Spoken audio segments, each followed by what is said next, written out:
The Suffolk market town of Bury St Edmunds provided the backdrop for the penultimate day of the Tour of Britain. This seventh stage was the longest of the race. As ever, a mob of camera-wielding supporters besieged the HTC High Road bus of Mark Cavendish, waiting to catch a glimpse of the sprint ace.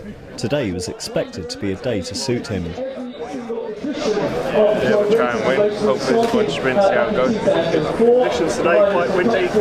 Yeah, quite windy, but it shouldn't be too much of a problem, I hope. Team Sky have won over plenty of new fans this year, and indeed at this Tour of Britain.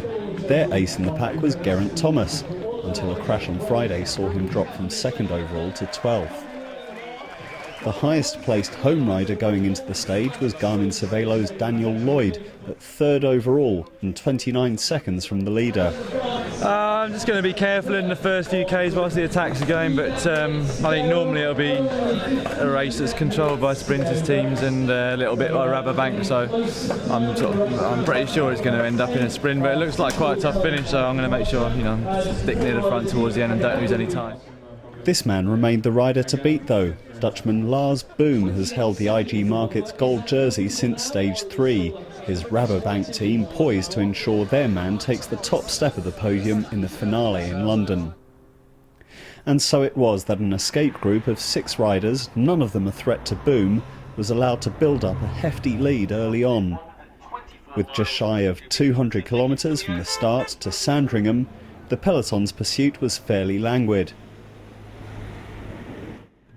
Shortly after the race entered neighbouring Norfolk, sporadic showers did little to deter the crowds lining the roadside at every village and town.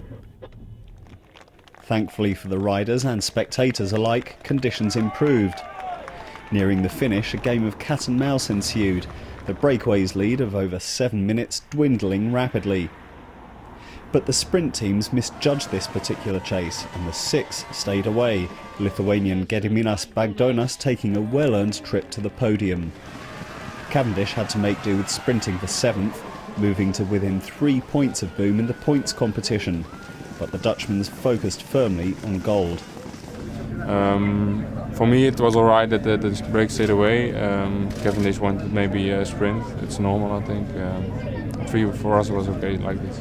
28 seconds separate Boom from his nearest rival. Sunday's race of truth against the clock should seal it for him.